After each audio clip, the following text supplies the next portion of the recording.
33. And a lot of our Muslim brothers uphold what's called a Kaaba stone, which it's a meteorite that fell from the sky, landed, and there was a box or a cube built around it, which is called a Kaaba. And they claim that the Kaaba was built by Abraham, so on and so forth.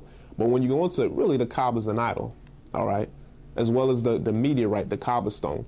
Because when Muslims make the pilgrimage over there, they bow down to it, throw rocks at it, and things like that. But a lot of Muslims will say, no, it wasn't an idol. What are you talking about? But when you go into the history, the Kaaba stone began as an idol, all right? It still is an idol. But Muhammad just incorporated that into his teachings. He didn't get rid of that from Arab traditions. Let's prove that. This is page 33. It says, its main importance was as a religious center, meaning Mecca, the city in Arabia, as a religious center of Arab tribes whose various idols were kept in the Kaaba or cube, so called because of its shape. So showing that what the Kaaba, which is the cube that was built around the Kaaba stone, which Muslims bow down to, was a housing place for idols. But let's move on. This is now page 34. It says, we do not know which of the tribal idols he, meaning Muhammad, worshipped, but it may have been the black stone, for later he preserved it. So it shows you that it's telling you right there that what? That black stone is an idol. All right. A lot of Muslims say, well, we don't worship it. No, you are. If you're bound down before something, you're kissing it, you're making a pilgrimage to go see it, that's worshiping it. And it speaks against that in the Bible. Quick fast, let's get Leviticus 26:1. Because a lot of Muslims claim to believe in the Bible, and also the Quran upholds the Bible as an authentic book. This is Numbers 26:1, and it reads, Leviticus 26:1. And it reads, ye shall make no idols or graven image, right? Neither rear up a standing image, neither shall ye put up any image of stone in your land to bow down to it. All right, like how Muslims bow down to the Kaaba stone. That's against the Bible. It said, finishes up, for I am the Lord your God. But let's get back into this history. This is Men Who Changed the Map once again, page 34. And it reads, we do not know which of the tribal idols he, Muhammad, worshipped, but it may have been the black stone, for later he preserved it. The ruling Quraysh tribe, which is one of the tribes in Arabia at the time where Muhammad was born, who were also the guardians of the Kaaba, had singled out one of the gods called Allah as the chief deity and patron of the city. So showing that what Allah isn't referring to the Heavenly Father. A lot of Muslims say, well, Allah is just God. It's referring to God. No. When you go into the history of the Arabs, the so-called Arabs, all right, what you find out is that Allah was one of the gods that they worshipped at the time.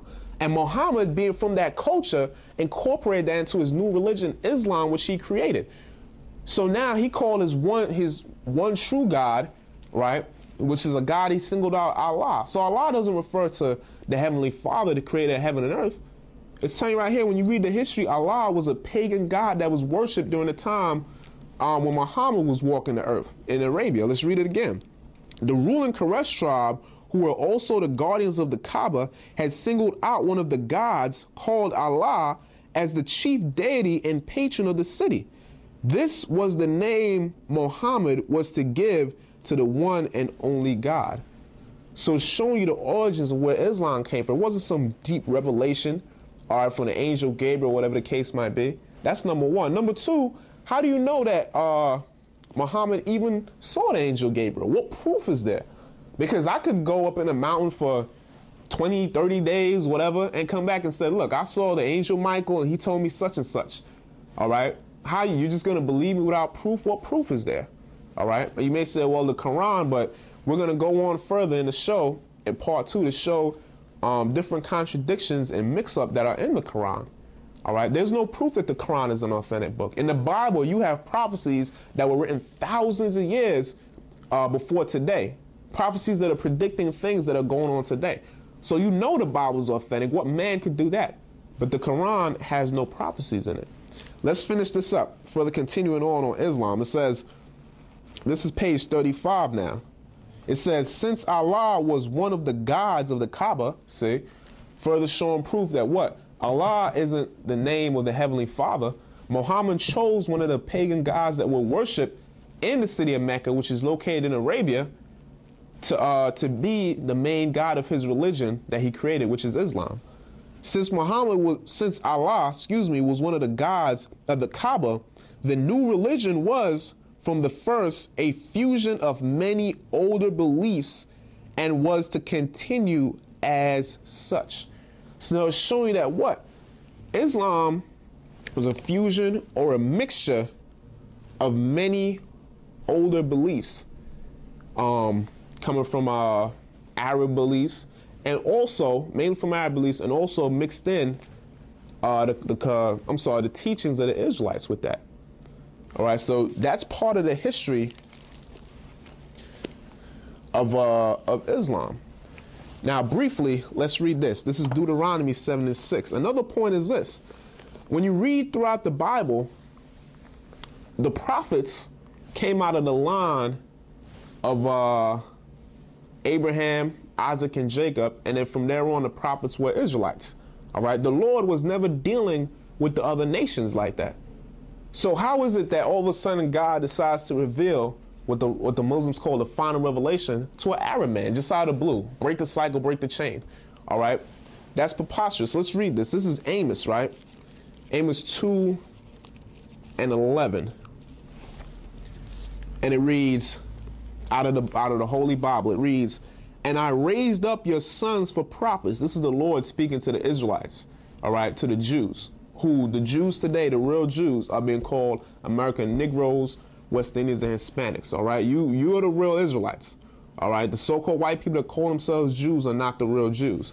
But it says, "I raised up of your sons for prophets, and your young men for Nazarites.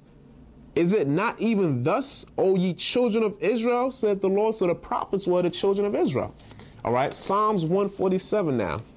Let's find out who the Lord revealed all his secrets to. Psalms 147, verse 19 to 20. It says, "He," meaning the Lord, "showeth his word unto Jacob."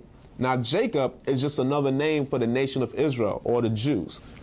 "He showeth his word unto Jacob, his statutes," meaning his laws, "and his judgments unto Israel.